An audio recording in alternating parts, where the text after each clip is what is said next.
अर्थात 18 अक्टूबर को धनतेरस है।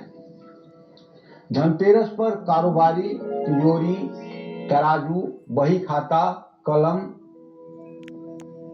लपेटने के लिए कपड़ा लाल या सफेद रंग का, ज्यादा अच्छा होगा कि लाल रंग का या नारंगी कलर का कपड़ा खरीदें तो मंगलकारी होगा।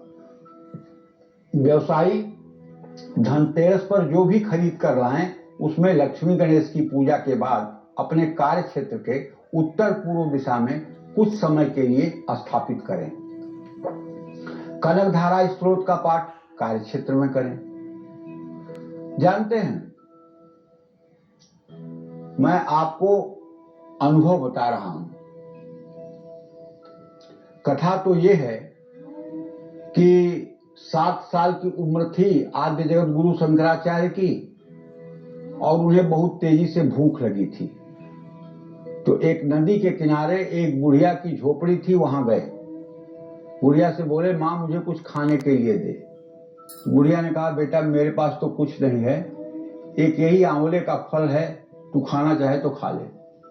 तो आंवले का फल उस बूढ़ी मां ने आद्य जगत गुरु शंकराचार्य को दिया और उन्होंने वो आंवला खा लिया। उसके बाद उन्होंने देखा कि बूढ़ी माँ इतने बड़े पवित्र हृदय की है और इसके घर में इतना बड़ा अभाव है कि खाने के लिए रोटी नहीं है। तो उन्होंने वहीं पर 7 वर्ष की उम्र में कनकधारा स्त्रोत की रचना की और कनकधारा स्त्रोत का उन्होंने पाठ किया। उसके प्रभाव से महालक्ष्मी प्रसन्न होकर के सोने के आंवले की 24 घंटे बरसात करवा दी और पूरा बुढ़िया का जितना घर था, आश्रम था, वो सब सोने के आंवले से भर गया। बूढ़ी माँ ने जब शंकराचार्य से प्रार्थना की तो उन्होंने माँ महालक्ष्मी से प्रार्थना करके स्वर्ण वर्षा बंद करवाई। कहने का आशय यह है कि आज भी इस कलिकाल में मैं पूरी जिम्मेदारी के साथ कह रहा हूं, अगर कोई कुमारी कन्या आपके घर में कनकधारा स्त्रोत का सुबह शाम एक बार पाठ करे तो उसके 3 साल पाठ करने के बाद आपके खानदान से जिंदगी भर के लिए दरिद्रता गायब हो जाएगी। और यदि कोई सुहागन महिला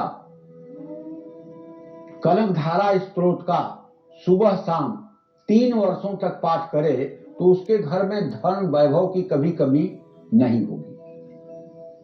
और कनकधारा स्त्रोत का पाठ हड़बड़ी में कभी नहीं करना चाहिए। हर समय कनकधारा स्त्रोत भाव विभोर होकर करना चाहिए। ज्यादा से ज्यादा 3 से 4 मिनट का समय लगता है। कैसे करना चाहिए, उदाहरण के लिए 2-4 श्लोक मैं आपको बताता हूं।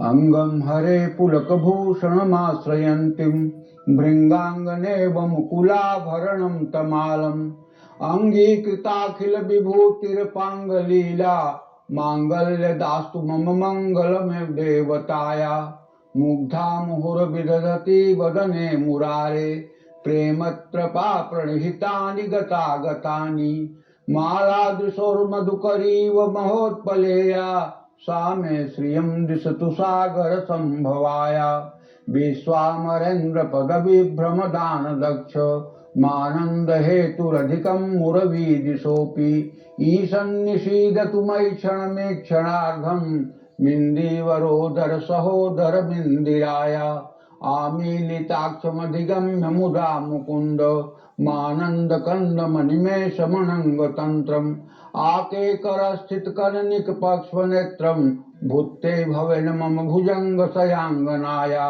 बाहवंतरे मधुजितः श्रुत कौस्तुभेया हारावलीव हरिनीलमयी विभाति काम प्रदा भगवतोऽपि कटाक्षमाला कल्याणमावहतु मे कमलालयाया कालांबुदा ललितो रतिकैट भारे धाराधरे स्फुरतिया तडिदंगनेव मातु समस्त जगतां महनीय मूर्तिम भद्राणि मे दिशतु भार्गव नंदनाया। तो कहने का आशय ये है कि पूजा में भागना नहीं चाहिए, पूजा में भाव विभोर होकर के पूजा करनी चाहिए। और मैंने एक बात आपको बताया कि बाहर के मंदिरों में कम, अंदर के मंदिर में अगर आप पूजा करते हैं तो आप पुण्यात्मा हैं। हर समय अपने मन मंदिर में आप महालक्ष्मी की कल्पना करें, श्री हरि विष्णु की कल्पना करें, इससे आपका जीवन धन्य हो जाएगा। अगर आपके हृदय पर राधा कृष्ण अंकित हो जाएं, छप जाएं, या राम और सीता छप जाएं, तो आपसे ज्यादा भाग्यशाली कोई है क्या पृथ्वी पर? अगर आपके चिंतन में, आपके हृदय प्रदेश में अगर सीताराम की छवि विराजमान हो जाए, अगर आपके हृदय प्रदेश में राधा कृष्ण की छवि विराजमान हो जाए, आपके कृष्ण में, आपके हृदय पटल पर अगर भगवान श्री हरि विष्णु और जगत जननी जगदम्बा मां महालक्ष्मी की छवि विराजमान हो जाए, अरे यार, आपसे ज्यादा कौन पुण्यात्मा होगा? आपको देखने पर लोगों का पाप दूर हो जाएगा, विश्वास करो। बस 5-5 मिनट के लिए भगवान का ध्यान अपने हृदय पर करो कि भगवान मेरे हृदय में विराजमान है, वो मेरे समस्त कर्मों के साक्षी हैं। अगर मैं बुरा करता हूं तो उसके भी साक्षी हैं, अच्छा करता हूं उसके भी साक्षी हैं। और ये भाव हर समय रहे कि भगवान 24 घंटे मेरे साथ रहते हैं, इसलिए मुझे ऐसा कुछ नहीं करना है जिससे भगवान को देख करके मुझे शर्मिंदा होना पड़े। ये उपाय आप कर लीजिए, निश्चित रूप से आपके लिए 365 दिन धनतेरस होगी, 365 दिन आपके लिए दिवाली होगी। सफलता आपके कदम चूमेगी, सफलता आपके पीछे पीछे चलेगी, सफलता आपकी दासी बन जाएगी। जय माता निवासिनी।